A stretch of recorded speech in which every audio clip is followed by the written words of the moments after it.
Hi, everybody. Happy Friday. Welcome to the Friday Ambassador Workshop Series with our good friend Christina Waszak from the Borough of Manhattan Community College.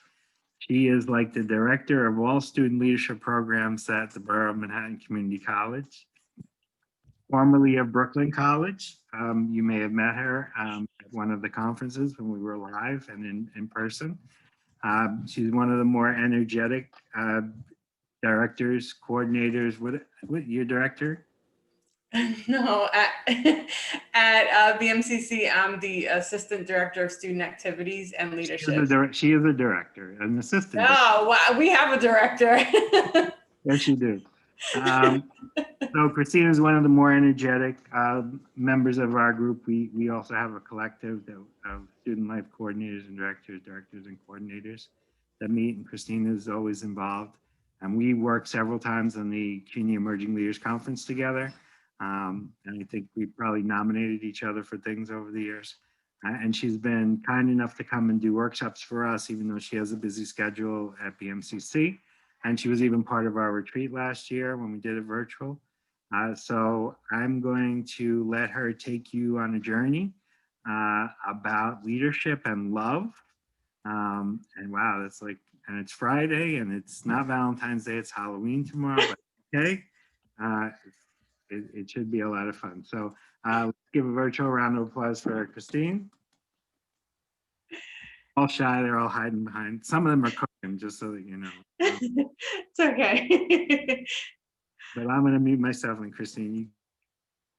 Cool. Okay. Hi, everyone. Yes, my name is Christina Waszak. I'm coming to you right now from Brooklyn, New York, and I'm excited to be here.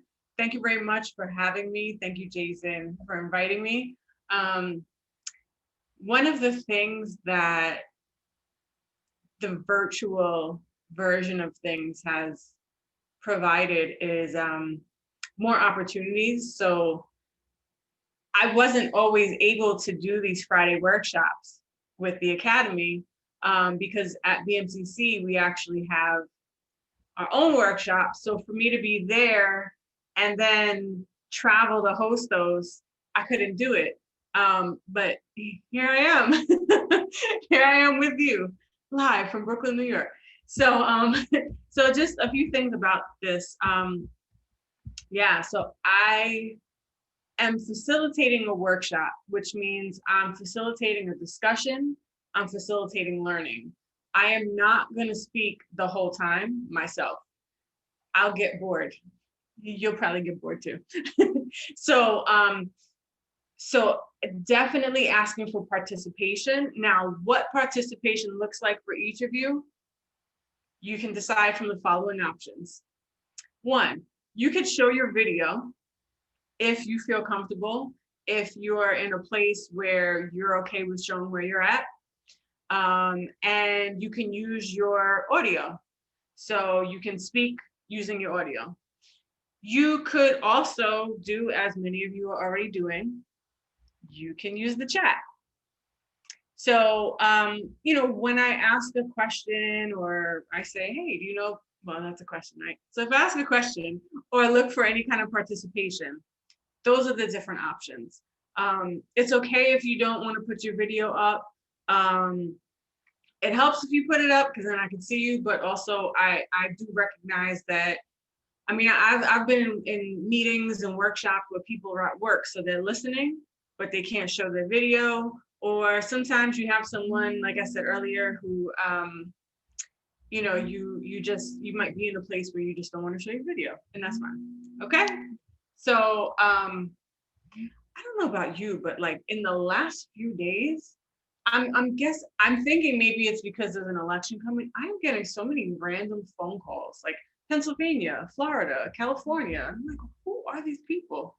So anyway, okay. So there is an election coming up.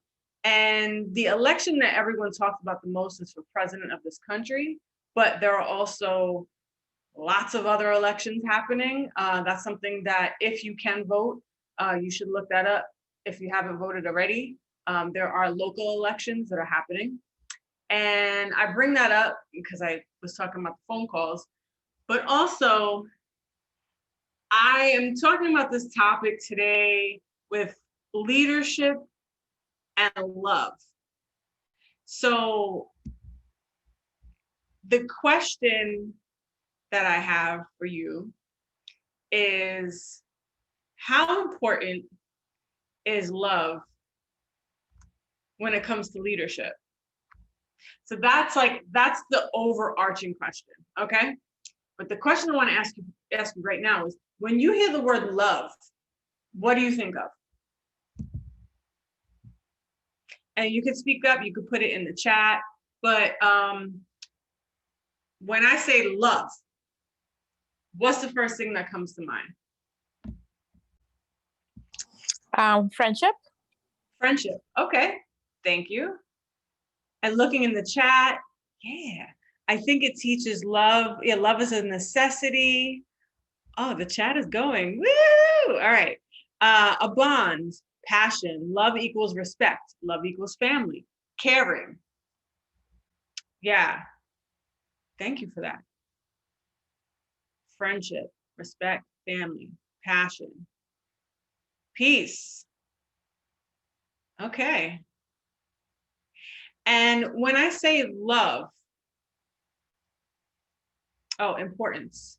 I want to make sure I get everything that goes on in the chat. When I say love, who are the people that you think of giving love to first? When I say love, some of you said families and friends, but I'm asking because not everybody did. And while you put that in, some people said help, love is unconditional and meant to care for others. All right, and then my question about who do you think of? God, the nuclear family. Oh, SLA. Family, parents, self. Okay. So what about classmates, professors, coworkers, your boss, supervisor, manager? Let's see, looking in the chat. I immediately think of my family first, then I think of humans as a whole. Okay, children, everyone around you. Okay, so yeah, humanity.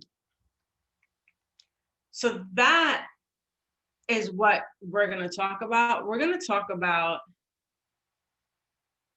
people in general, but especially the people that you are leading or will be leading, or the people who lead you. And I'm going to share my screen now.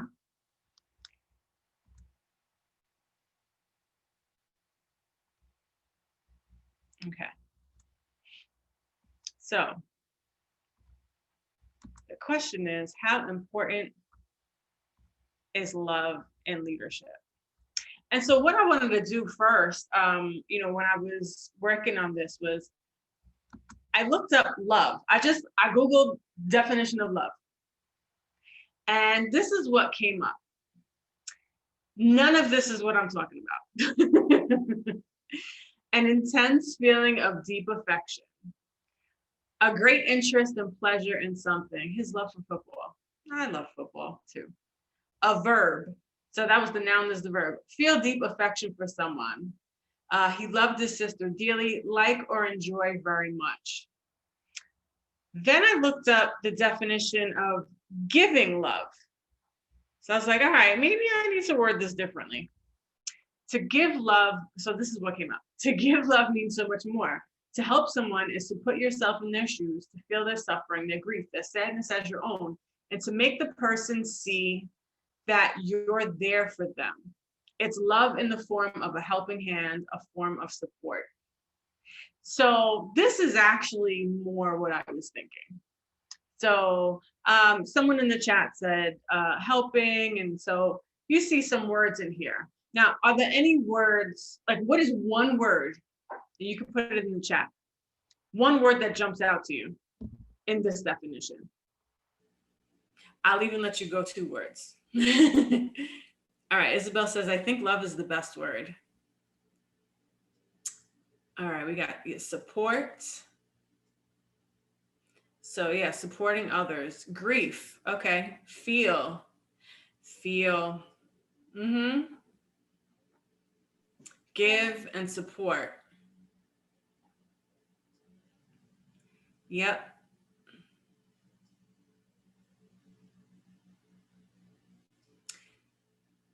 All right. Sometimes taken for granted, maybe. Uh-huh. All right. We'll talk about that. Helping. Yeah. Yeah.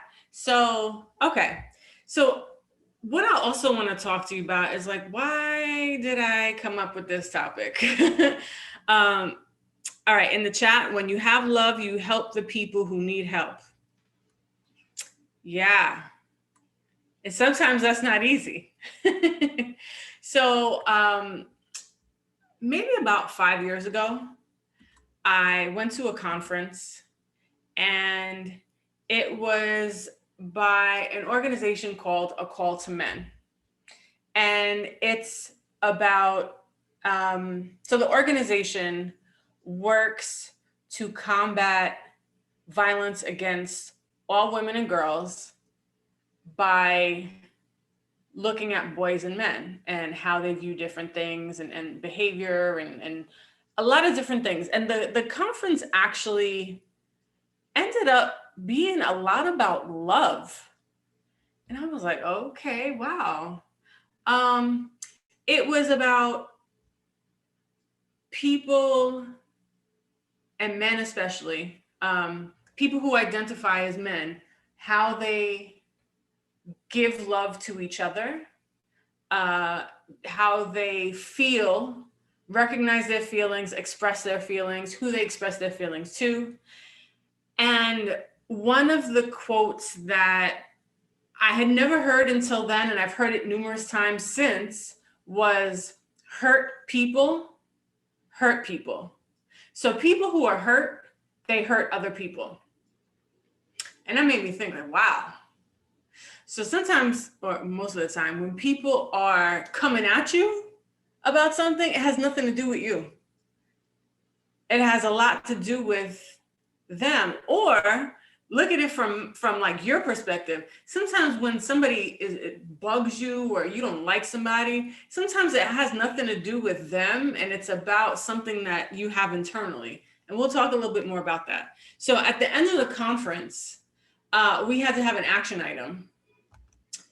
So this was mine. I want to learn to love people who don't love me and who don't love themselves. I want to learn how to love people. So I want to be able to give love to people who don't give it to me. Instead of shutting down and be like, oh, you don't want to give me love? Forget you. I'm not giving you love either. And also, I want to be able to give love to people who don't love themselves. All right. So I put that out and I was like, okay, how am I going to do this? And life gives you situations and people every day, and we don't always recognize it. So I'm going to share a picture that not too many people see or have seen. This is me in, I think it was June 2018. I worked at a Catholic high school. That's what the cross is. And I had a coworker who was not nice. That's how I'll put it. I dreaded seeing this person. I dreaded working with this person. And I'm coming back. I actually just I took the picture down. I figured I want to talk to all of you. So people would talk bad about this person behind their backs. And people united over their dislike of this person. I don't know if you've ever been engaged in that or ever seen it or had it done to you, unfortunately, but one of the things that we know about group dynamics is a great way to unite people is against a common enemy. And that's what was happening. So I didn't engage. I wasn't like, oh yeah, this person, da, da, da. I might have thought it in my head. I did, not might, I did. But it didn't come out of my mouth. Also because I had that cross on my wall and I felt like I was being watched, even though it's just a wooden cross. But what it signified for me was, okay, I'm gonna be as kind as I could be. Anyway, this person was not nice to me. And one day something happened and it was negatively affecting this person. And I could have been like, oh, well, and in my head, like, ha, finally, karma got you. But I didn't do that. I actually, and genuinely, I'm the type of person, I'm not gonna tell you something unless I really feel it and really believe it. I told the person that I support them. Like I said, and my exact words were, I'm rooting for you. And the person got this look on their face like, oh, thank you. Because that person was not, from what I've seen, that person was not used to hearing those kind of things from people. So I took a different approach. And I was like, no, I'm going to support this person. However they need help, I'm going to help them. And like my office became the headquarters for some things that had to be done. And not too long after that, I got a call to work at BMCC. So I was like, okay. I felt like it was like, your lesson has been learned, at least this lesson. I felt like I learned how to give love to someone who was definitely not giving it back. And did I say, oh, I love you? No. Was I like, oh, I'm in love with you? No. But I was giving kindness. I was giving support. And so those fall under love. So that's what I mean about giving love to people who don't give love back. Has anyone ever experienced anything like that? Whether you had someone that wasn't nice to you and you weren't nice back, or you were, someone wasn't nice to you, but you were like, you know what? I'm going to give you love and see how that works. And you could put that in the chat. You could speak if you want. I see in the chat, eternal is love. To hurt inside hurts outside. Yeah. Okay. Yeah. Thank you for sharing that.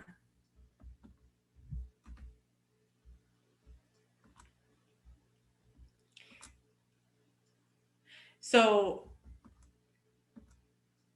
something else that I want to share, and this is something that I share in different workshops, is also why I think this is something that has been put on my plate as a lesson. When I was in my first leadership positions, I don't think that I led well. That's my opinion of myself as a leader. When I was in college, when I was in high school, even a little bit outside after college.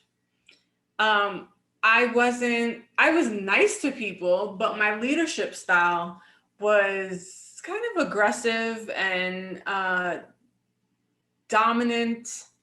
And it's actually one of the reasons why I was going to these conferences and workshops from A Call to Men, because they were talking about things in relation to men, but like I also exhibited some of those behaviors. So I wanted, and that's not why I went in the first place. I went because I was like, oh, this is interesting. I want to help the cause. And then things that they were talking about, I was like, oh, I do that too. So I realized that for me, that is not the best way to lead. I realized that when I support people, when I remember that the people are just as important as the task, I'm a better leader. And so what happened was my weakness, which was people, actually became my strength. And so that's why sometimes I don't even use the word weakness, but we use it, like you go to an interview and it's like, what's your strength? What's your weakness? So now like that's, if I have interviews ever again, That's my answer. I used to say Excel spreadsheets. I could still say that. I don't like Excel spreadsheets. So what I was talking about as far as the task behavior and the and people, I'm going to go over that a little bit. Okay. So most activities of leaders can be classified on two distinct behavioral dimensions. So the first is what I said was task behavior. So task behavior is the extent to which a leader engages in one-way communication. So the leader will explain what each person is to do, when to do it, where to do it, and how tasks are to be accomplished.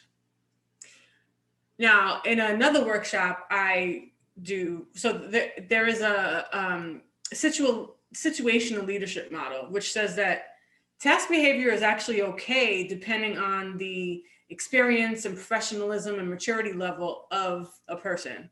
But we're not going to get into all that today. We're going to do basics right now.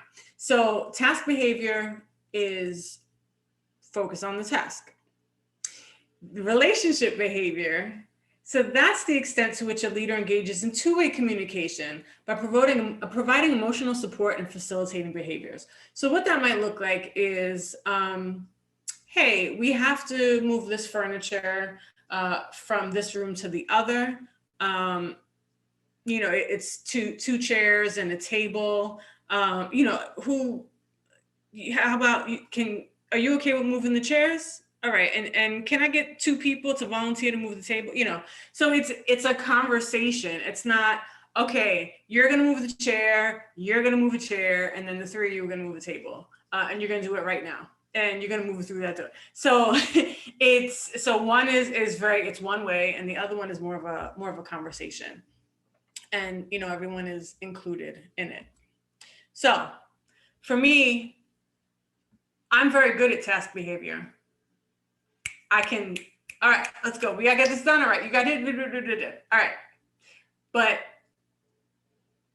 I prefer to be in leadership roles or positions where I can balance the two. So like committees, like Jason was speaking about earlier, I really like committee work. And the experience, well, it depends on the committees, I should say. But I've actually had pretty good experiences with committees throughout the years. So one of the things that helped me was I recognized what one of my strengths in committees is. And like, I like to get to know people through work. And so I get to know people, and then I get to see like, all right, well, these are all the tasks. Which do each of you want to, take on? So I'm giving people the option of which one they want, and then I'll take what's ever left, or depending on my position, sometimes there's things I have to do, but I learn which things people prefer. Sometimes they might be like, oh, I'm really good at visual arts, so I can make the flyer. So that's how you learn about people. And I enjoy doing that. And so that's how I've gotten to know a lot about people throughout CUNY, and who's good at what and what they like doing. So, and it's most of the time it's well, for the CUNY committees, it's been enjoyable. And committees definitely depend on who's leading the committee and how well they can lead the committee. And there's a lot of things. If you think about class projects, right? So how many of you, you could say in the chat, yes or no, do you like class projects? Yes or no? Yes. One yes. Two yes. Three yes. Oh, I hate class projects. Okay. All right. So we had some yeses. We got a definitely not. Okay. Yeah. So usually when I have any kind of workshop where we're talking about working with other people, we could talk about student organizations, student government, jobs.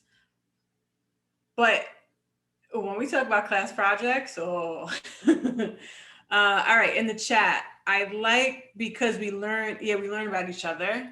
I honestly hate academic group work. All right, Isabel, you asked the question why. Why, what? Is that why to me or why to Tiana? There's a why. That was to me. Oh, there you go. So please enlighten us. Why do you have such a strong opinion against class projects? It happened to me on many occasions that like I'll do a group work, but specifically when it comes to academia, this has only happened to me that I'm in a group with students and like the professor gives us a project or there's a time frame or and we're supposed to like break out, delegate, discuss whatever, come back. And for some reason, it's just like people in the group, either they're too shy, they don't want to speak up, or I'll ask questions and I'm like, does anyone have any ideas? And I try to like push the members in my group and everyone is just like crickets. And then I'm just like, that like really frustrates me. I hate that. Because then it forces me to take charge, even though I don't want to, because I know that I'm a person that's really good at like being in the front and like speaking, but I don't want to always take that position, which is why when I'm in a group with people who tend to be more shyer than I am, I'll oftentimes pick the shyest person in the group to be my spokesperson, or I'll pick someone who seems like they've spoken here and there. And I'll be like, you know what, you're going to be the speaker for the group. And you're going to talk about this, this, and this, you know, just to like encourage them, because I'm like, you know, you can't always expect that there's always going to be someone like me in the room to kind of take charge. You have to be willing to take that charge, that lead. And for me, it's just frustrating because I always end up trying to like encourage my group to kind of speak out or say something and nobody wants to. Or it'll be one other student, but then it'll just be me and that student carrying out the presentation or the project or whatever it is. And it's just like, this was a group effort. There's no way that only 2 people can speak about this group effort. I think that's crazy. Thank you for sharing that. Yeah, I see in the chat too, because some people tend to cruise while others do the work. It feels like pulling teeth. Isabel says, thank you for sharing your experience. So thinking about what you were just saying, and everyone can, you know, you can chime in, Muhammad agrees. If you and one other person are leading in a way that you're organizing people, so that's something that I say I'm good at. I'm good at organizing people and organizing ideas, so that we organize ideas in order to move on and take action and have progress. So I know that that's a strength of mine, and that often I may be the person to do that, to organize. It doesn't mean I'm going to do all the work, but I might need to be the one to get it going. So when you talk about you and one other person like step up, is it you two end up doing all the work, or is it you two have to you're the motivators basically?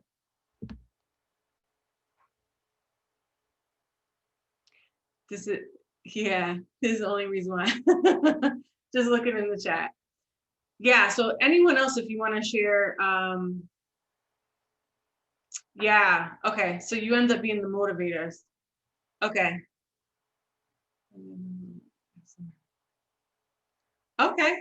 Okay, I'm reading in the chat.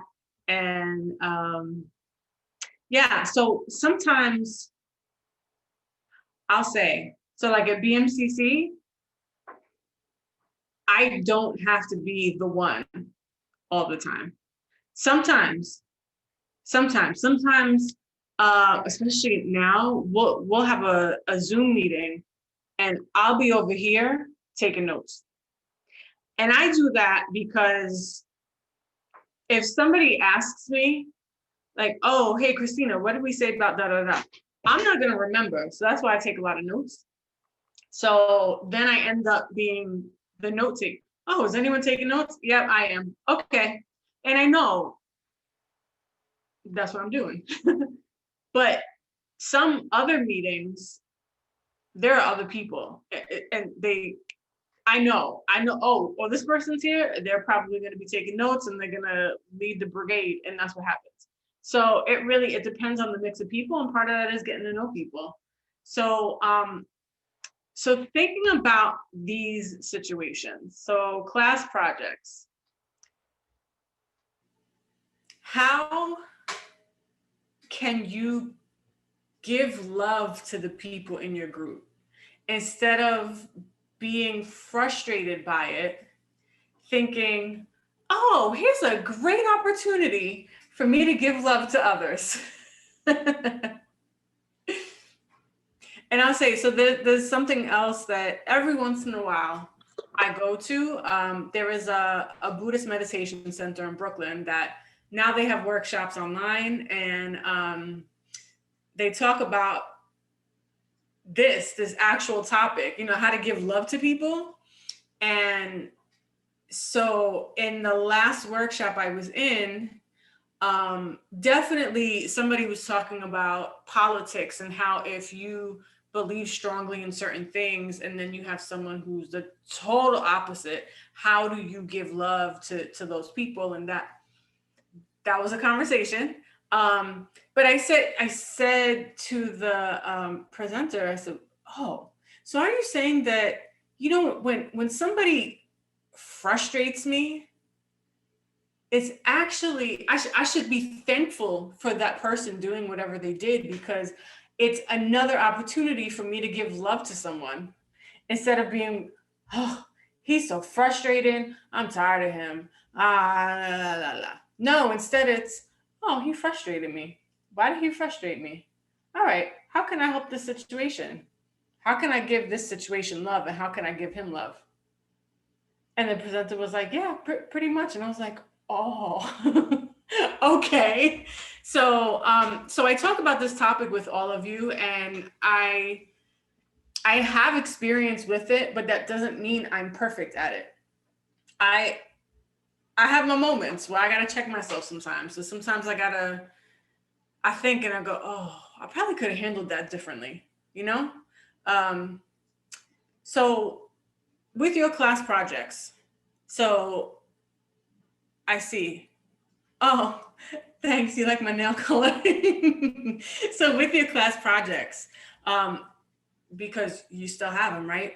So when you get frustrated and you think of the role, so the quiet person, sometimes that frustrates people. The person who takes over, sometimes that person frustrates people. How can you give that situation love instead of shutting down or getting mad or whatever else you might do? So Muhammad says, give them instructions and lead by example.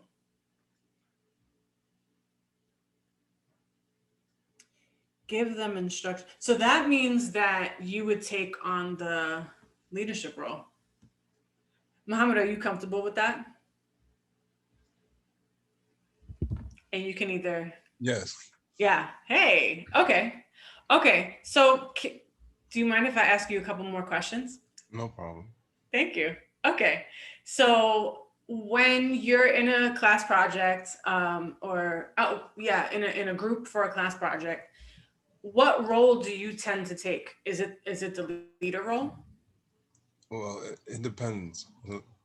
If I have to be the leader, then I'll step in and fill the role. But sometimes, most of the time, I just have to be a guide, because some people, they're not necessarily what we would call lazy, but they're uninspired because things may seem complex.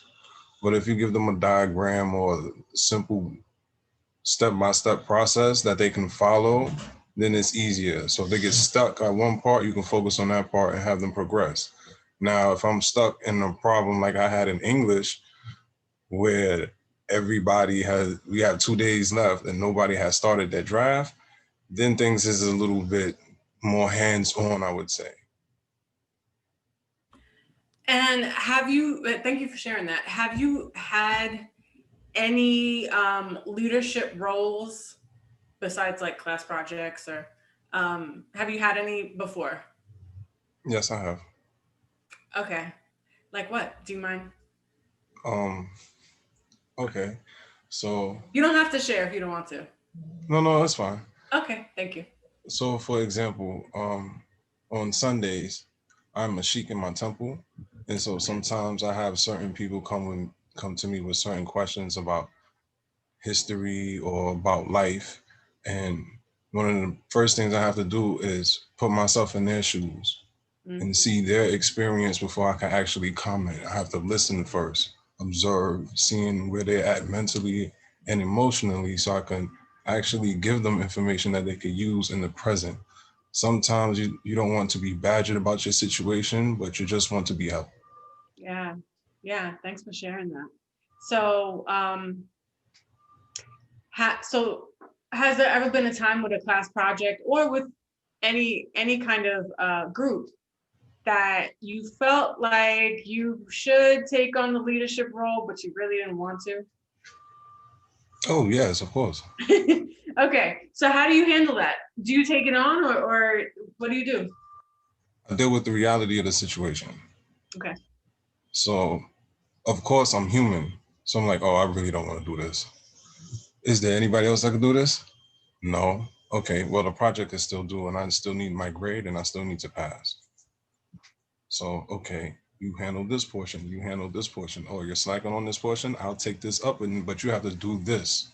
I give them a certain other task. I can't do everything. That's impossible. Yeah. But we could all have a portion that we can do, even if I have to do more portions than usual. Okay, and have you ever gotten feedback from any students that are in any of these groups? Like, oh, I'm so glad you did that, or oh, why did you do that? No, I'm very introverted and we got the project done and we passed. There you go. Okay. All right. Thank you for sharing that. You're welcome. All right, I'm gonna look in the chat because the chat's been going. Okay.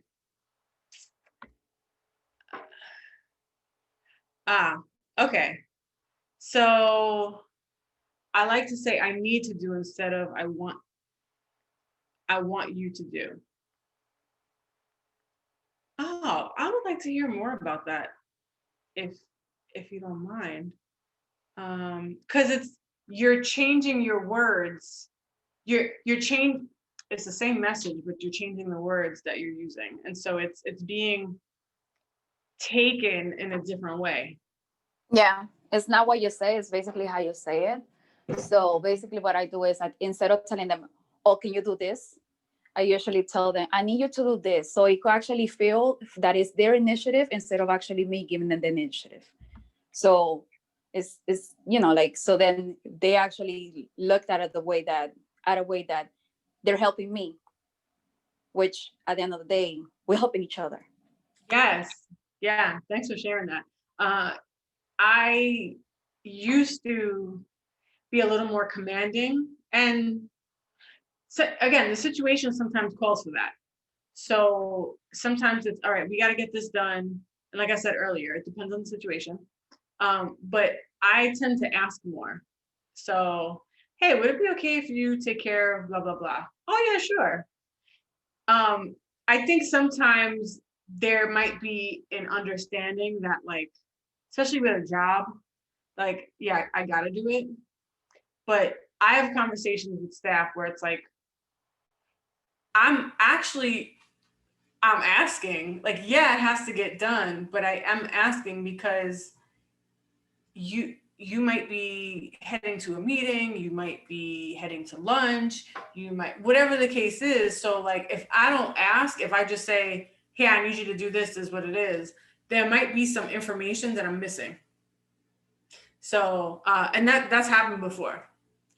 Yeah, go ahead. I see a raised hand. Okay. Another thing that I tend to do is, like, when somebody actually does a task, I like to, let them know that they did a good job. So it will feel like, they're, like, everybody's indispensable, especially when you're working in a group, but they will feel like they were able to actually take more tasks, that's not, they don't have any limitations from that point forward.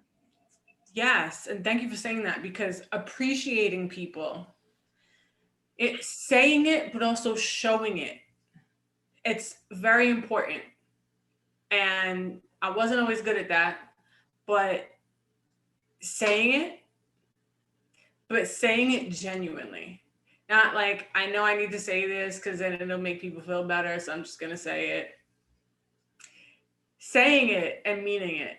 And so sometimes people have to work on that. And again, that's the relationship building, appreciating the people who you're leading or you're supervising, or even the people who are managing you or supervising you, and appreciating them. And then saying it. And I think that goes even further along with like complimenting people. I saw an article a few days ago about like we need to compliment each other more. And I feel like in New York City, people think it's weird.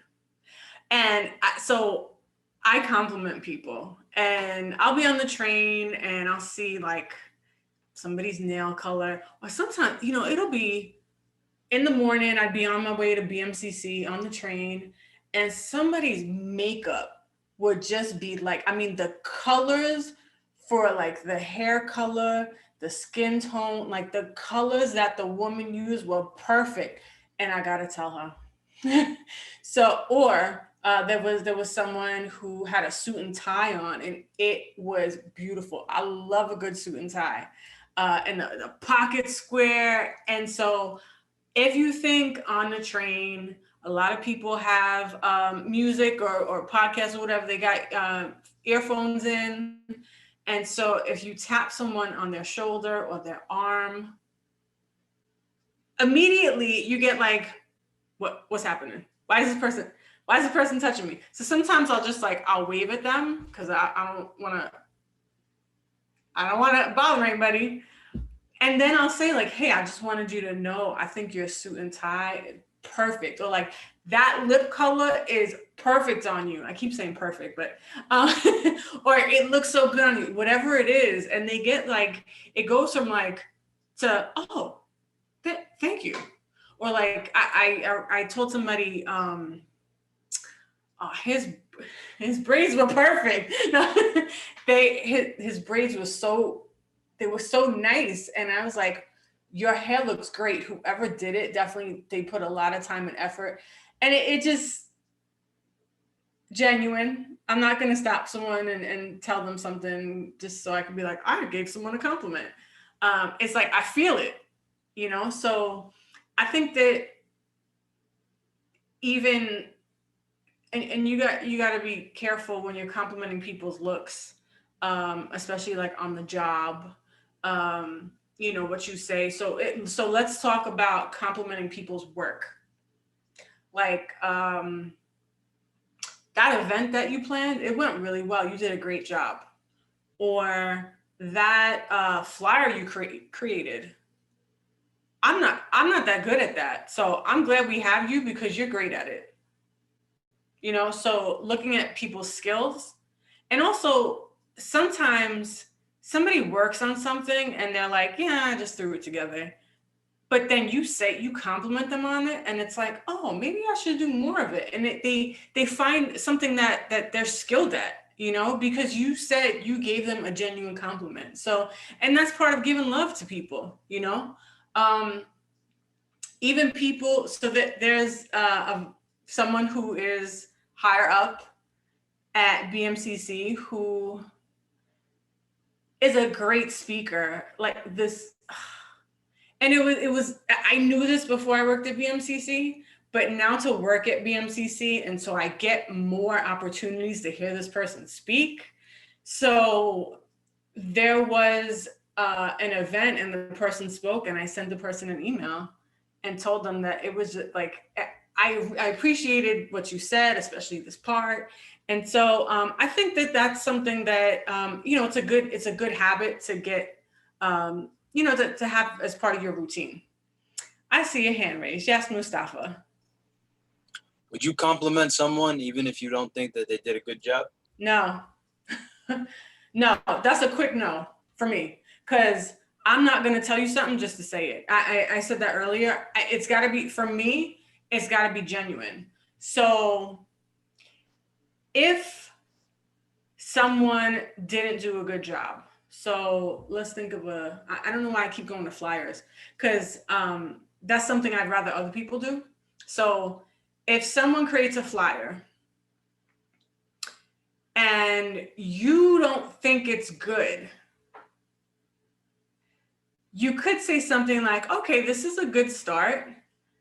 Can you do these things? So you're motivating them, you're being kind. You're not saying like, this sucks. What did you do? No. Yes, I want you to be genuine, but we're talking about compliments. So you're not complimenting them, you're motivating them. And you could say, like, let's say there was an event that didn't go well, and you know it didn't go well. Then I start off with, all right, congratulations, the event is over. So you're looking at the sunny side of everything, especially, and it takes practice. Congratulations, the event is over. How do you feel about it? And depending on the person, sometimes the person might be like, it's the best thing ever. We had 2 people there. They said it was terrible, but the food was great. And then you're like, you had 2 people there. They thought it was terrible. So it's practice. It's practice because I wasn't always good at that either. Because I'd be like, what, are you kidding me? That event was terrible. I did have someone tell me years ago, I had to learn how to dance, dance with my words. And I was like, I don't dance with my words. I dance with my legs.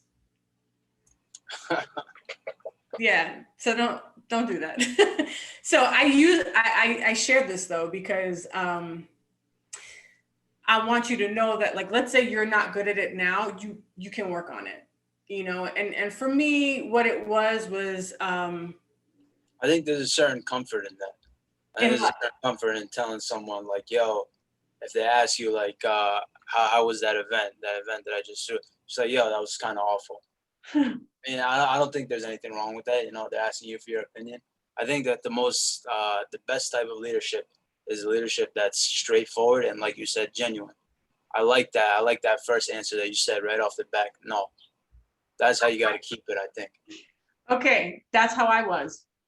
But I will tell you, if I said that the way I just said it, you could hurt someone's feelings and they could shut down. They might never plan an event ever again. And sometimes, I planned an event. I'm a pretty good event planner. When I was starting out, I wasn't that great. I had some good ones, but I had some not so good ones. So if somebody had said to me, I mean, I don't operate this way, but let's just say I do, because there are people who do. That was terrible. I don't know what you were thinking. Some people will shut down. They will never plan an event ever again. Meanwhile, they have a skill. They just have to work on it. One of my, so I'm a sports fan. And Michael Jordan there's a quote that he had where, I don't know it exactly, but, basically saying like, he missed a lot of shots. He made a lot of shots, but he also missed a lot of shots. So if somebody, it's like losing a game.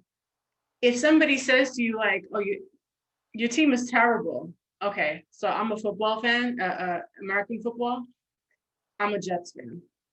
They haven't won a game yet this season. And there are some people who are like, oh, you need to leave the team. You need to fire the coach. And then there are some people who are like, all right, we'll get that win. We'll get that win. So bringing it back to event planning and how I was, there's also a phrase, it's something like, you catch more bees with honey. If you're gonna work on your relationships, and we need people, you gotta watch how you say things. Somebody said earlier, who was it? Who you rephrased it. So Mustafa, that's something to work on. You got to work on, because I was the same way. I'm straightforward. I speak the truth. You know, you're always going to get the truth from me. So, and I respect that in people, and I think people respect that, and they do, but also their feelings get hurt. And so I used to be like, well, if their feelings get hurt, they need to stop being so sensitive and face the truth. As a leader, you have to adjust and understand that how you say things is just as important as what you're saying. And I didn't always know that. And I learned it. So now, and I'm not, what's a good word to say? I was gonna say, I'm not BSing. I'm not lying. I'm not sugarcoating, because I don't like doing that. But I'm tapping into what I'm talking about here is like giving people love. So there's a way of, you know, like packaging a message where, yeah, it didn't go well, but let's see what we could do moving forward. So Mustafa, you think that that's something you can work on, or you like, nah, I'm sticking. No, I think that's definitely a good skill to have, man. But whenever you, I don't know if the people that you're around, like your circles, let's say, I was hanging out with my cousin. My cousin's is like a doctor, and he's well respected. He's up there in the game pretty much. So when he talks to people, he literally lays it out flat. And the thing is, the type of responses that he gets is, you know, people understand exactly where he's coming from. And then he tells them, yo, you did this, and that wrong. Do it like this, and that. And it's like, yeah, I'm shitting all over you, but also here's how you fix it. Here's what you're supposed to do, and here's how it's supposed to look. So, I mean, I get the whole, you know, respect. You should never disrespect anybody. But, you know, you shouldn't also, like, you know, be so nice that, you know, it's coming off as a weakness on your part. You know what I mean? And what career did you say he had? He's a doctor. Like, he runs an urgent care. Okay. So he's And also what's your major? I'm civil engineering. Okay. So I'm just looking through the chat as well. But definitely, I see your point. And I got you. What? I said I definitely see your point, and I get where you're coming from. Yeah, and it's you know, it's a decision. So also, like I said earlier, so there's something called situational leadership, and that is also you say things in a way, but it sounds like what you're talking about. So the urgent care, that situation or that environment might call for very focused, direct task related leadership, you know, where it's like, you got to get things done. And so you need a clear leader who is commanding, and people know that that's the environment they're in. And so, and that's how it is. So then you have, you might have a different field where it is a little more collaborative, you know, or that person might have somebody that they just like, oh, hey, that has to be taken care of, and they just go take care of it. You know, it's not like he doesn't have to tell them every step, you know? So, so it's definitely something that it's not simple. I'll say that. It depends on the situation and the task. But I do think in general, it's important to look at how we treat people. And so I just want to look through the chat. It's, let's see, 4:30. Okay. Yeah, that's verbally. Okay, so not just verbally, but also in written form. Yeah, so the point is not to discourage them. You can say the truth without hurting. It depends on the situation. Yeah, so good point. It is almost November. It's October 2020. And a lot of things that we're doing are here. So there are a lot more emails, texts, WhatsApp, DMs, all that kind of stuff. So a lot of typing. And I also had to watch how I answer emails, because for me, it was like, oh, you're asking a question? Here's the answer. That's it. But what I found, and it doesn't work for everybody, but now I'm just in the routine of it. I'll be like, good afternoon. I hope, like, I have my greetings, like, good afternoon, good morning. I hope your day is going well so far. I hope you had a good weekend. And genuinely, I do. I do hope you had a good weekend. I hope everyone has a good weekend coming up. So I might end it with that. I hope you have a great weekend. So it's not just 2 p.m. So again, that depends on the culture. So culture of an organization, culture of an office, culture of a college, of a, wherever you're going to work, that'll dictate that. And you can be yourself, but also you might find that there's certain people that you don't have to do all that with. They just want, they just send it, So that's why I say this is not simple. You have to, it's a lot of getting to know people. Because I do have people that I can be like, nah, don't do that. Then there's some people that I have to be like, well, I would say not to do that, but I'm curious why you want to do that. So I just said, no, I don't think you should do that in 2 different ways. Is anyone's head spinning? Are you like, No, well said. oh, thanks. Thanks for the compliment. You're getting good at it. Yes, it all depends on the situation. Just looking at the chat. Okay, so 4:30. Just checking. This is because I was confused by the time. 5 or 5:30? 5. 5:23. All right. So here's what we'll do. All right. I'm going to share my screen. We're going to do a little reflection. I'm going to ask you questions. I mean, I appreciate the participation. This is awesome.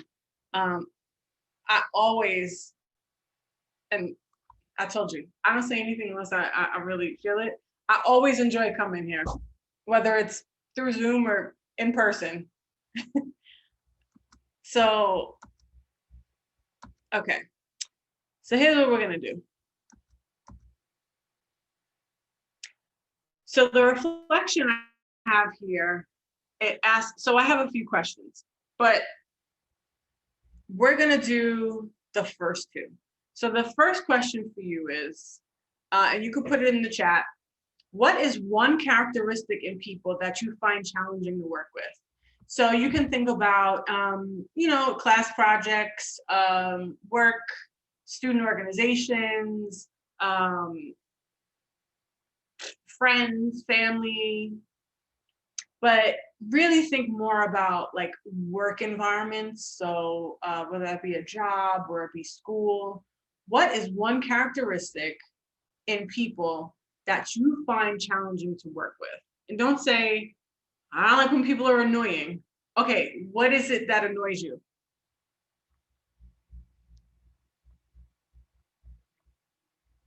And I'm gonna go to the chat.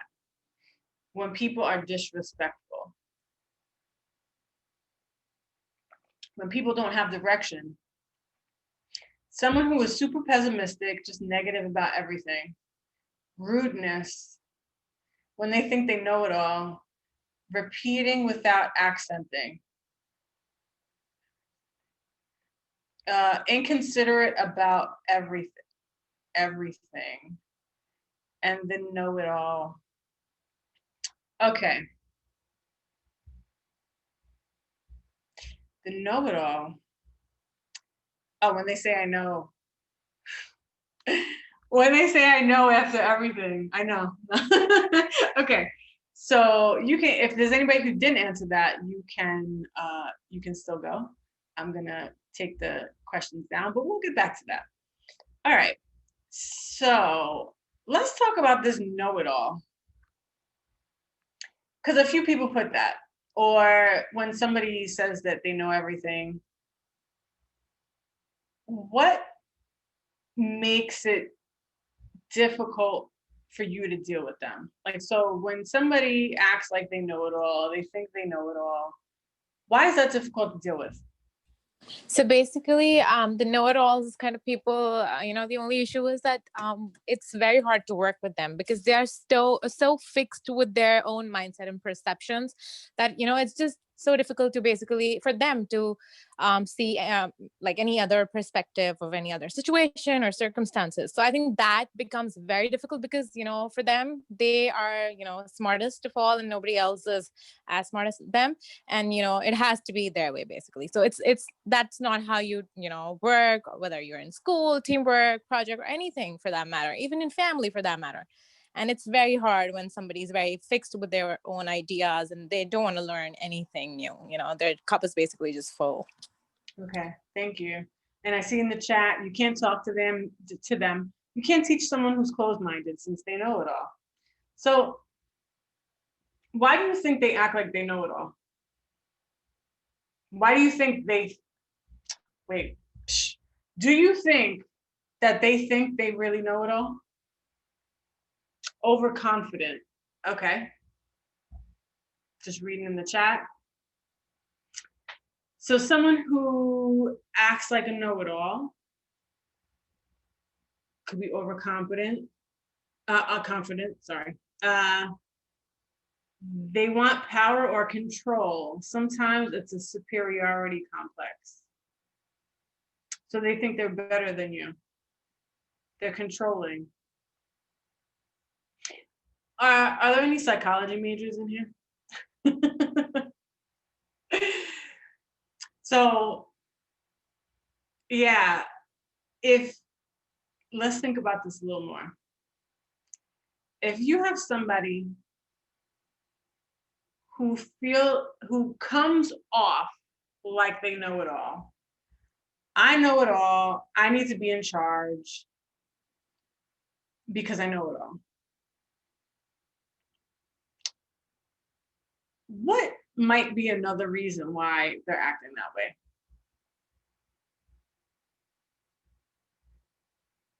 Now, what I want you to do is feel for them. So I want to lead everything. I want to be in charge of everything because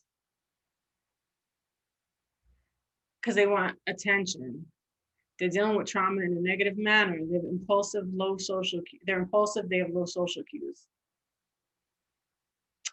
Yeah. So when you take on a lot of leadership roles, they don't know how to listen. They don't want to listen because they know it all. When you have someone sometimes, I've known these people, and at one point, I thought I knew it all. I was afraid to ask for help. I came off as overconfident. I didn't really care about what other people thought because it didn't matter because I knew it. For anyone who's into zodiac signs, I'm a Capricorn. And strong Capricorns, we do know it all. No.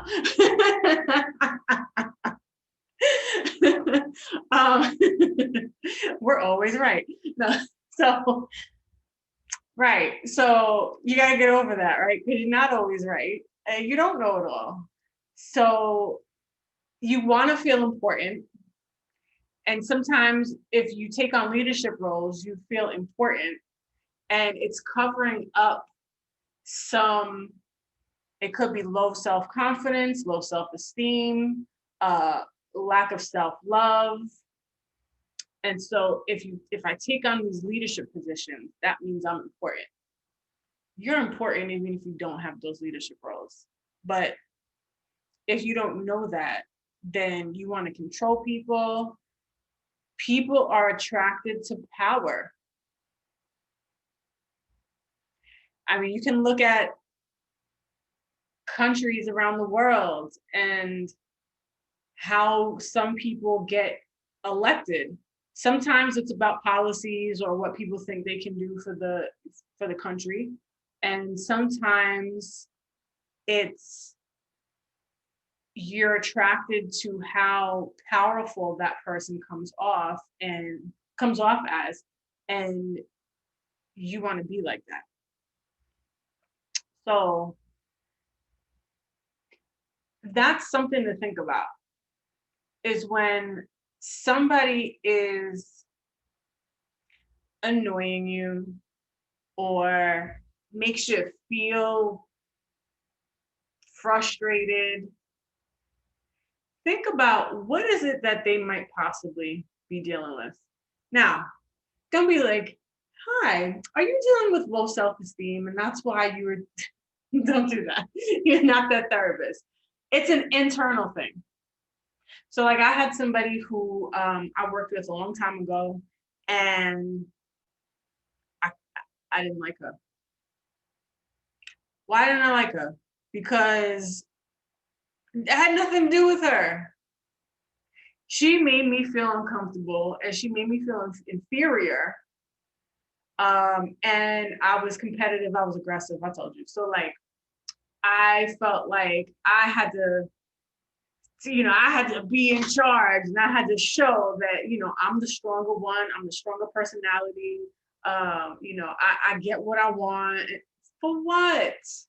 Who cares? And it got to a point where, oh, hold on. Yes, I see in the chat. Yeah, it was great to see you. Sorry, Tiana had to go. Okay. So, so I realized that person had nothing that I wanted. They didn't have a job I wanted. They didn't have a life I wanted. What did I really want from them? What did I really want that they had? I had to realize I had everything that I needed at that moment. And like right now, I have everything that I need. Sometimes I don't think that because, I'm always like, I want more. I want to, progress. And so you got to get into that routine sometimes. It's giving love to people, because remember, I said that quote, hurt people hurt people. So sometimes when somebody's acting a certain way, you don't know what they're dealing with. And so you got to check yourself. And sometimes that means you have to set boundaries for yourself. Sometimes that means that you got to remove yourself, if you can, from a situation. Sometimes it means you lead by stepping back. And not stepping away totally, but like in a group project, a class project, a student organization, sometimes it's healthier for you to be in that role where you're motivating and you're organizing. And sometimes you lead by, oh, you want me to do that? Okay, you got it. And you get it done. And you never know, that person that's controlling and is a know-it-all, by you supporting them, by like, all right, whatever you need, I got it. They might start relying on you and opening up to you. And then you never know, you might get a friend out of it. You never know. All right, so when you, this is the next question about this, because we could talk about people that we like to work with and we get along with, and how does that go? But we really got to talk about the people that, we don't want to work with, and they irk us a little. So we talked a little bit about class projects, and sometimes like you'll be the one to step up, but like, so all of this that you were talking about, the know-it-all, the controlling person, the one who likes attention, the rude person, the disrespectful person, when you're around those people, what do you do? And you can put this in the chat or you can speak. Do you go back at them? Do you call them out on what they're doing? Do you run away? Do you get quiet? Do you talk about them behind their backs? What do you do? And whatever you say here, you're not being judged, you know? So like we're all here to help each other. So and like I said, most of these things I've probably done at some point in my I call my when I was a wee youngster. I didn't listen to anybody. Ignore. Yeah, ignore. Ignore completely. Okay, I'm reading the chat. Yeah, ignore. They hate it because you're not giving them attention. Ignore. A lot of ignoring. Mustafa says embrace. Okay. Hardly ever argue. Okay. Ignore. All right. So a lot of ignoring. I was just having a conversation about this yesterday, actually, about like personal relationships and how some people shut down. So that's a shutdown. So you're shutting down. I'm curious. So we'll go two. One is if anyone who said they ignore the person, okay, are you willing to share a situation when that happened, when somebody acted a certain way, you ignored them? How did it turn out?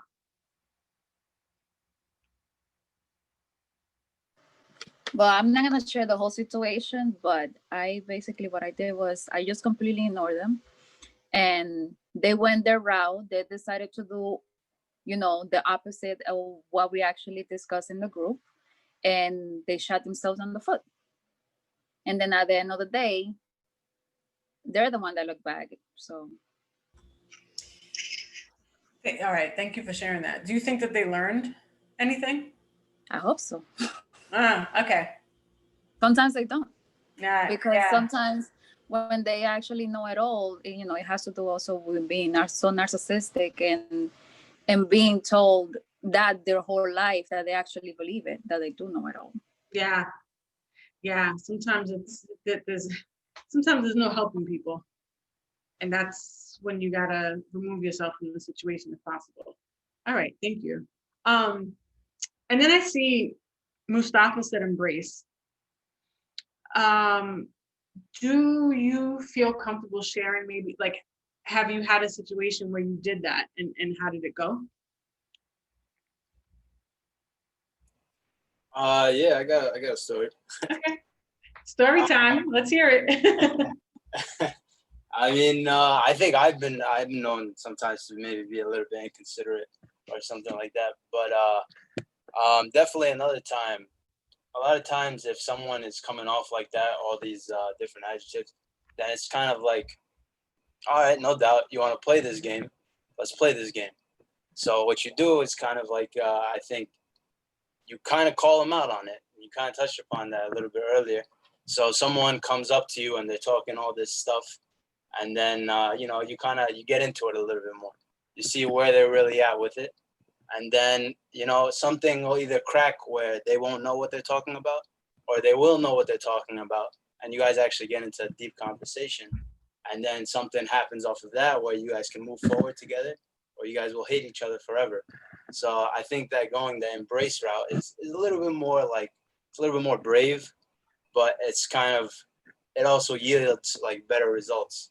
So I mean, ignoring is all good. I think you should ignore people a lot of times, but the embrace route, if you're ready for some adventure, definitely go that route. All right, thanks for sharing that. Yeah. If you're ready for an adventure, let's go. So, okay. So then, yeah, I think sometimes the ignoring part, it could be somebody said something and you, so I was thinking like, do I ignore people? I don't really do that. But I think sometimes if like there's a group discussion happening and somebody says something, sometimes to stay focused, I might ignore the comments. It's not always good to do that because somebody might have made a comment and then it hurt somebody else, and now there's a situation in the group.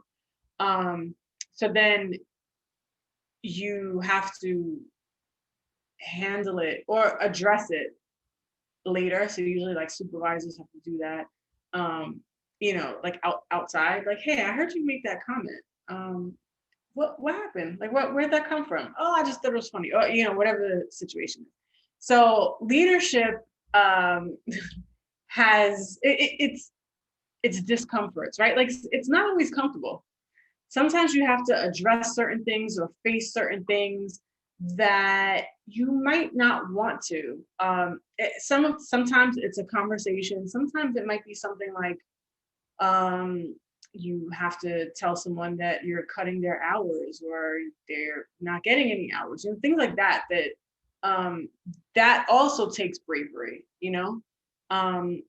and sometimes the bravery is addressing your own stuff that can cause issues with other people, so my initial question, oh wait, let's see, hold on, in the chat, let's go to the chat.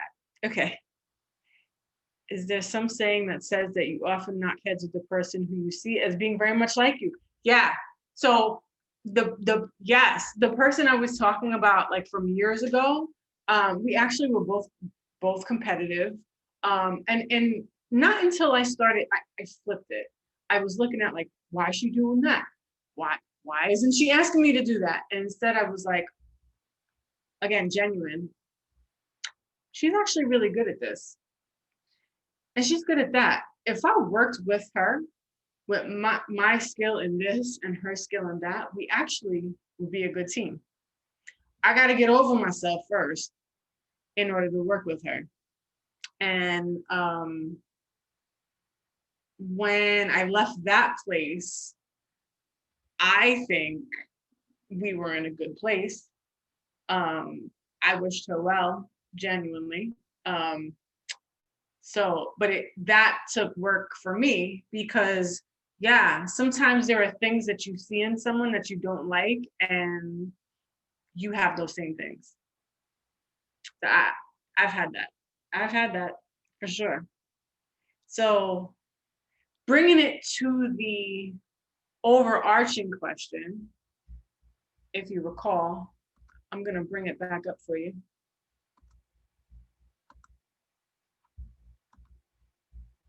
Okay. The question is, all right. How important is love in leadership? So I'm going to put in the chat. Very important, somewhat important, neutral.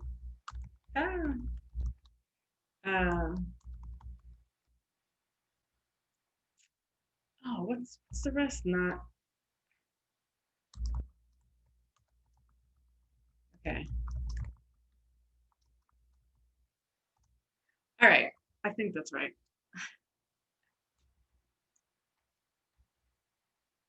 Okay. So do you think, how important is love in leadership? And you could have different answers to that question. It's fine. If you say not important at all, that's your opinion. And we can talk later. No, then that is that, that's your opinion. And like if I was sitting in this workshop when I was 20, then I don't know what I would have thought, actually. Yeah. All right, so I'm getting a lot of very important. Yeah, okay. That's cool.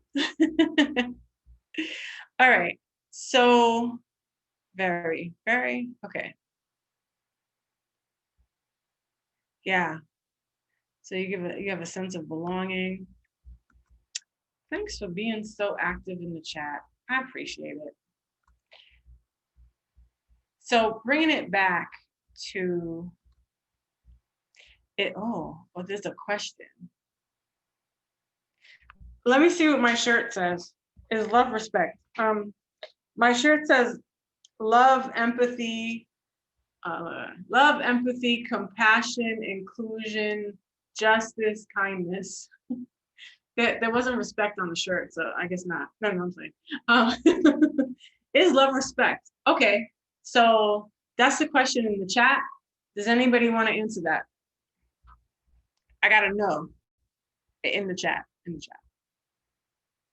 The person who said no, do you feel comfortable sharing why you say no? And if not, it's okay. Okay. So the reason why I said no is sometimes you have to love people in the midst of not having respect. So for instance, this is kind of like a very extreme situation, but it happened nonetheless. You have two brothers. One brother hit the mother. The other brother beat up the other brother. But at the same time, he didn't beat the brother to the point where he was extremely hurt. When after beating the brother, he explained to him why he had beat upon the brother. You cannot hit upon any woman, especially not your mother. So the situation could have been a whole lot worse. But it was out of love, not respect, that he even jumped upon his brother or badly abused his brother. So love is something that you have to is a point that you come from. It's your energy or your empathy or your understanding that you put outward. Respect is different. That's a given. Is it? Yes, like I'll give you respect because I want respect in return. But if you don't give me respect, I won't give you respect in return. So I could remove myself from the situation. I could still bid you a good day and leave the situation. If we have to be in the situation that we have to have some type of dialogue, then I'll keep my response short and sweet. Because if we're stuck in this situation, that means you're working to a goal. The goal has to be achieved. And out of the love, I just don't walk away and be emotional. I finish the task. But that doesn't actually come from respect. So there's a difference between the two. All right, thank you for sharing that. In the chat, love is the first skill in leadership. Respect is earned. Agreed. You give respect to earn respect.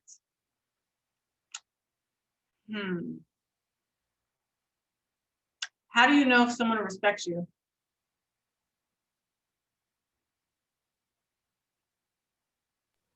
I would say from actions. Like what? It could be the small things. Like there's certain decencies that you have in the office and there's certain body language that you pick up on. So if somebody is very rude or sharp with you, they might not have, let's say if it's blatant, for example, you're having a conversation, you're giving your point, and somebody interrupts you rudely, or they bump into you, they don't say, excuse me, you can see that there's a lack of respect there. Could it be that they're an introvert and they don't know how to deal with people? Not that they don't know how to, let me rephrase that. I'm an introvert, actually. They are uncomfortable dealing with people or having certain conversations. And so they bumped into you and it's like, oh my gosh, I bumped into him. What should I say? And so instead of saying something, they say nothing. Well, it depends on how hard the bump was. What's the initial response? Because you can see in a person's face the difference between you was in my way and, oh my God, I don't know how to respond to this situation.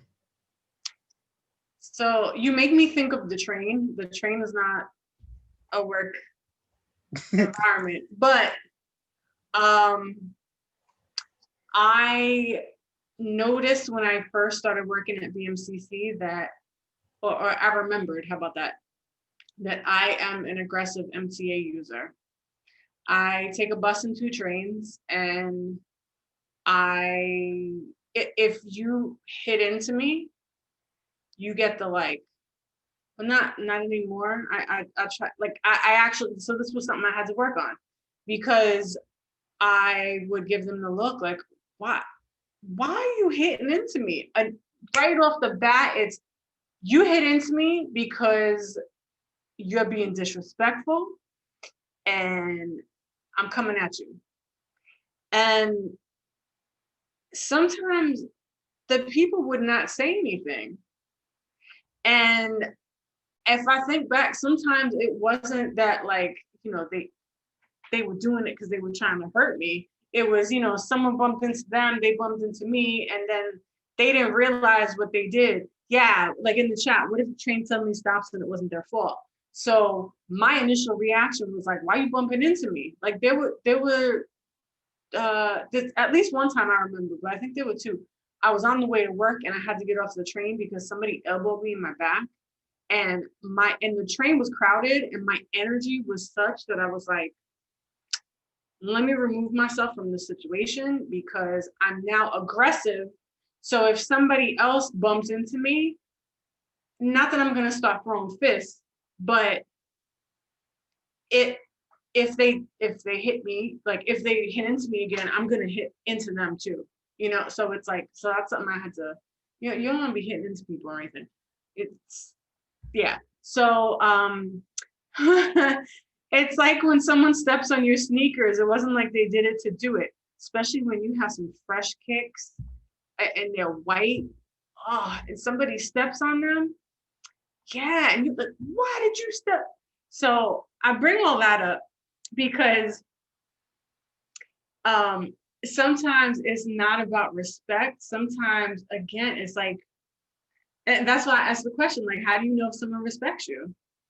Because there have been people who are just, they're shy, they're quiet, they don't really talk to many people.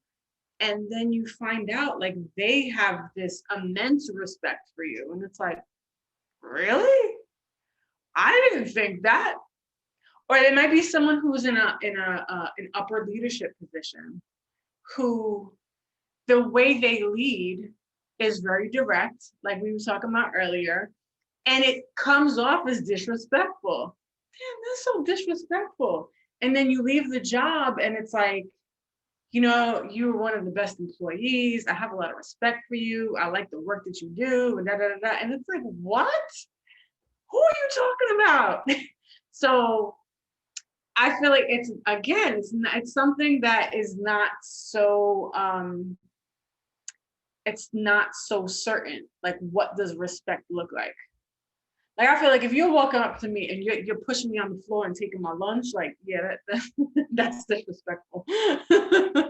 But let's see, it has to do with oneself. Yeah. So with your idea of respect. And so I'm very much about respect. And that was something else I had to work on, because what I view as respect, not everybody has the same idea of you know, of respect as I do. So I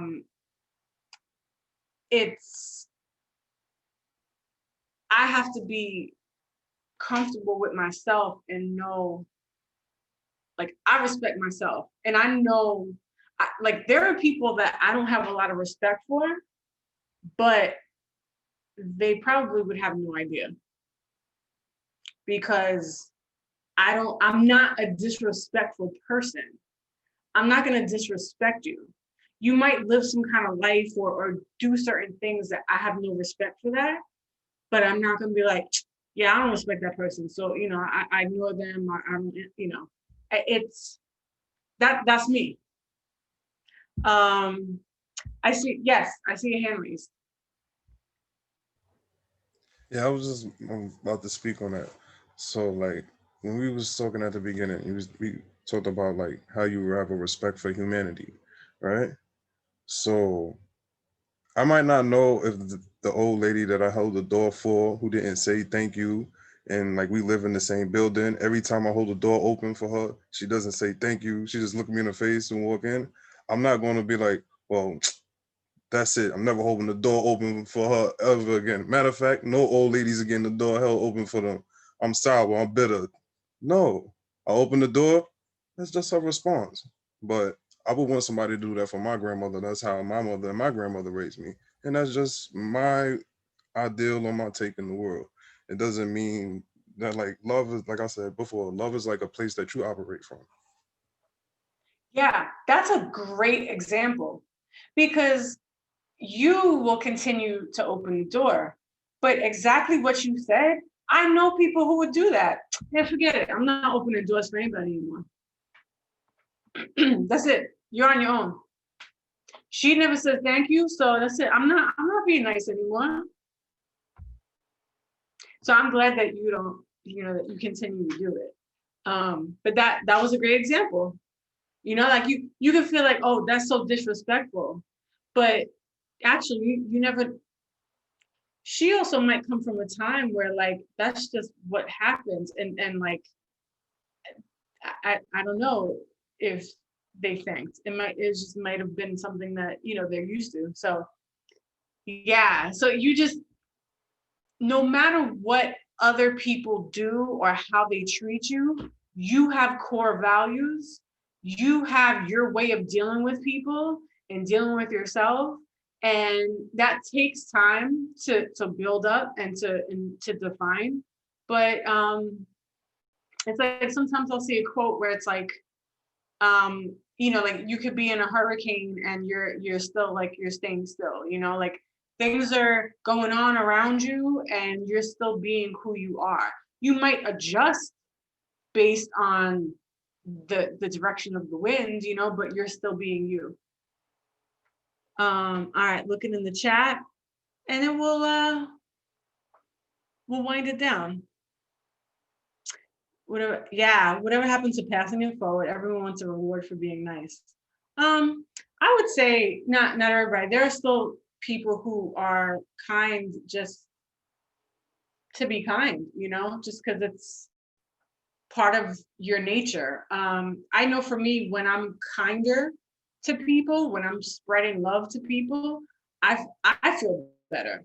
I don't do it for that, but it actually it helps me too, And when I first started to volunteer more and to look at people in a different light, I was doing it because it was like, well, that's the right thing to do, And then when I was like, oh, it actually makes me feel good too, I was like, oh, okay, this is great. As long as you're at peace with yourself is what matters. Yeah, and that is not an easy thing to do. What do I think respect looks like? Oh, look at you flipping the question back to me. Okay. So if someone respects me, they listen. So I'm thinking of like in the work environment. I also know it's not always the time for me to give my opinion, but see that's a complicated question because if I have an idea or if I have a solution and it's like, no, we don't need to do that. Sometimes it's actually not even about me. It's about like, there might be something that's going on that I don't know about and it like, we got to do it this way. So what do I think respect looks like? I mean, it definitely looks different for everybody. And when I was younger, respect was like, you're the way you talk to me, the way it was tough. Like I need to be respected. And like, you can respect me or not. Like let's say we're in an office. Like if you don't respect me, let's be cordial with each other and get the work done, and if you're disrespectful, if you're thinking about so what disrespectful would be is like how you talk to me. Don't talk down to me. Like you might be at a job longer than me, maybe you have a higher title, maybe you're older than me, whatever it is, maybe you think you know it all, like we were talking about earlier, but we're all human beings. I do believe like your job, let's say you're a vice president. Okay, that's the job you have. and you utilize certain skills for that. Me as an assistant director, I use certain skills of mine for that. There are things that I'm better at than you, and there's things you're better at than I am. And so, yeah, maybe you have a doctorate and you have more experience than me, and I respect that. But also respect what I have too. You know, and it's one of my things with workshops is I say I facilitate learning because it's not just me here. So there are things that you know about and things you have experience with that I don't. And so I can learn from you too.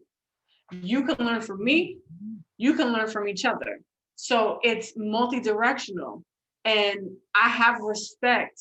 So you could be half my age and still have experience in things that I don't. And I'm not gonna be like, oh, this little youngster over here, they don't know what they're talking about. You know, I can learn from you too. So so that to me is one part of respect. So I hope that answered your question well. So just to close out, I am putting my contact information here.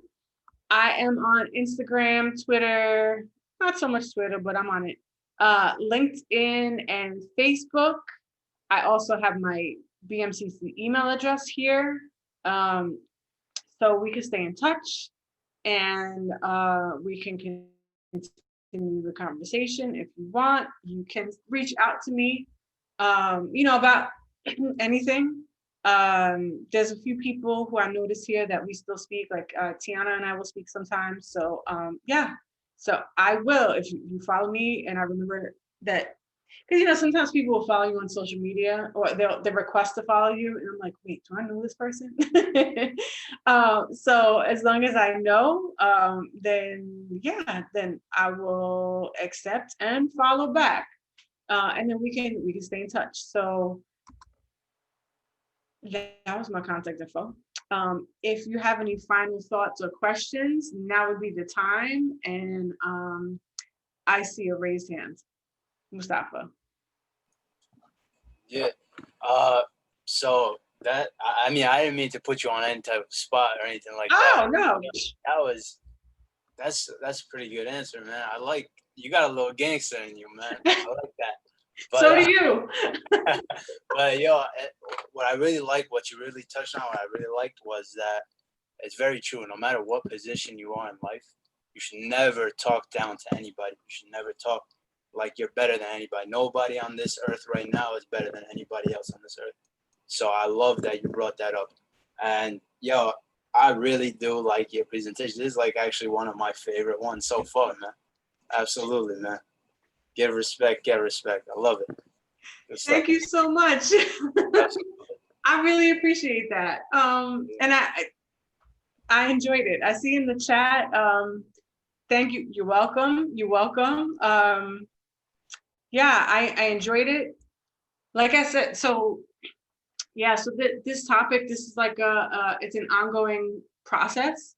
It's even more important in October of 2020 with everything that's going on in the world. I didn't go too far into that because that's a workshop in itself.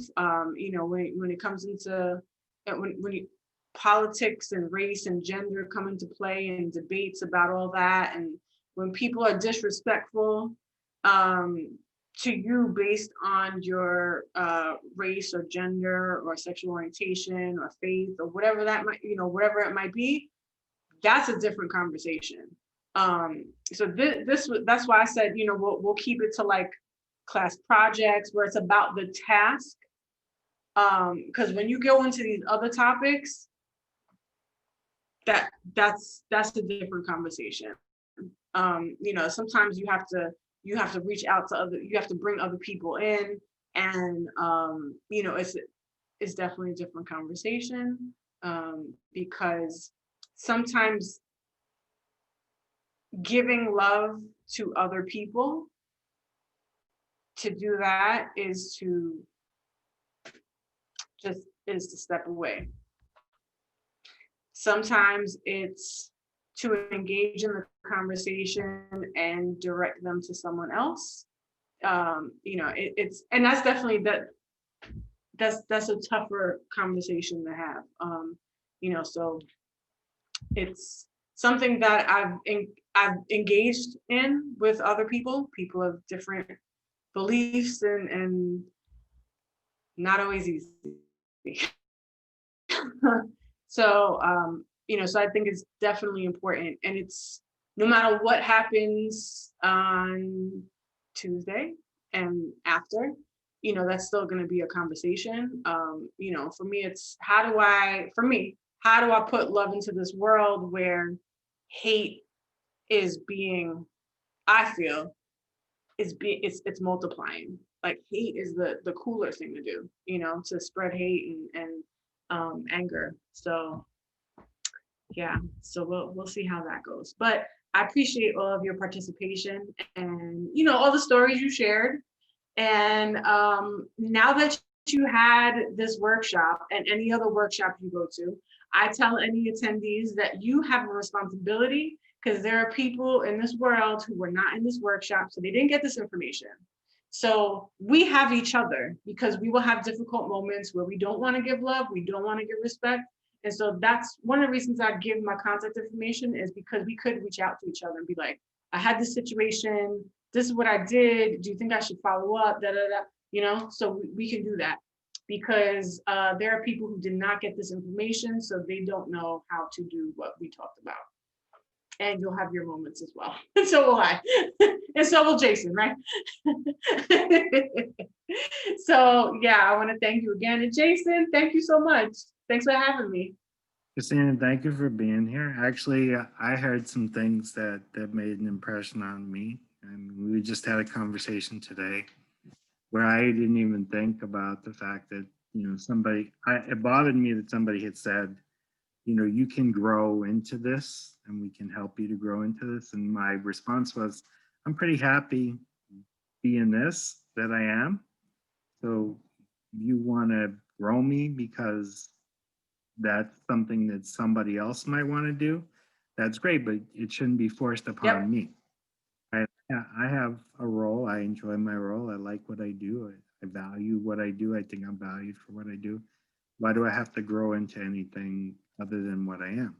And I think people take that for granted sometimes. They just look at somebody and they say, oh, you know, you have this position, you have this, you're this age, and you need to grow into something else. Maybe, you know, you already are there. You already are pursuing that. That's why we have such a diverse group of students in our group that are pursuing different careers and different aspects of their lives, that I'd never said to one of them, say, oh, you got to go into politics, or you got to go and take on a role, you know, in the community. If that's something that touches you and makes you want to do that again, then that's what you do. But it's not something for everybody. Even with like colleges and universities, right? You're thinking about going to Columbia University. I'm not going to tell you that Columbia is better than Baruch for you, right? It's your choice. You're going to have to make that decision. Maybe it is that Columbia is the place you want to go. Maybe that is better for you. And maybe Baruch is the best place for you to go. And it's the same with everybody. You can't, you know, not everybody's meant to go to the Ivy League. Nobody ever meant to go to private college. Some people are meant to go to CUNY because of circumstances, because the school fits them better, because they can get a better educational experience, because the class size is smaller. There's a variety of different things of why people make choices. But it's your choice, and you have to make it. And nobody can make it for you. And nobody can say, well, you're going to grow into something, you know, amazing if you go to this one place. It's just not possible. We don't know that. Yeah. We each go on those journeys. Yeah, and it's like you can make a share a thought. Like, have you ever thought about going into politics? It's just something I thought for you. But like in the end, you're living your life. Like I'm not gonna make it. I'm not gonna say this is what you should do, and then you do it, and then you're living it. Like that's your life. And I get what you're saying, because I get that sometimes too. You know, like, oh, maybe so when you, for some people, when we work in higher education, it's like, oh, do you want to do a doctorate? Oh, you want to be a director of this? Oh, you want to go to work at this college? And it's like, you know, for some people, and at one point I was Like years ago, I was into titles and you know, the not so much the power, but the prestige, I guess, of certain titles. And then when I really, you know, got to know myself more, it's more about the work I'm doing. And like I said earlier, if I go too far into in like task behavior, it's not good for me because I'm good at it, but it's you know, when you're setting up tasks and you're telling people what to do and how to do it, like it gets me to a colder place than when I'm dealing with people. So when you're dealing with a leadership academy and you're dealing with students and you're helping them, you know, that there's, I feel like you are putting, like you put love into this, you know, and so, and not everybody's gonna do that. And sometimes it's like, that is fulfilling.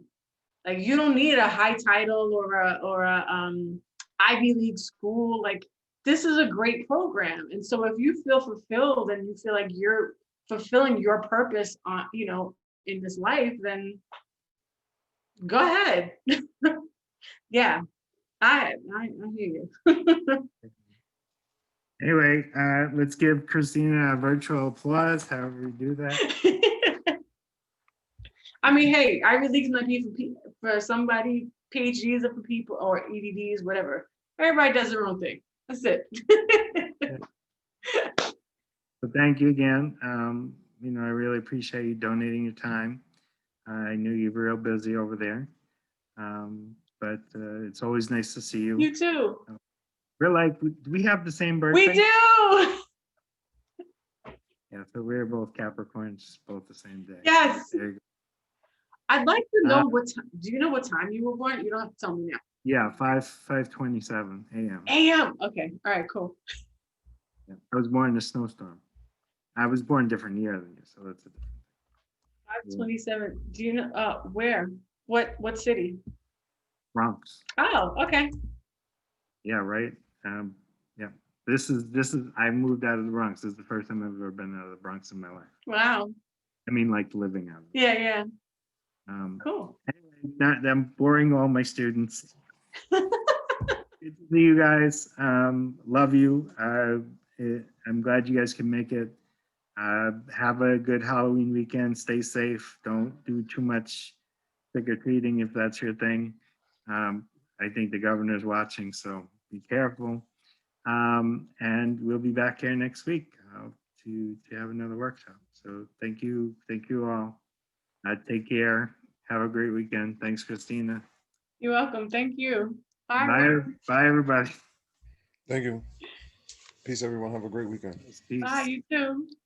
All right, peace out, guys. Thank you. Namaste. Bye, thank you. All right.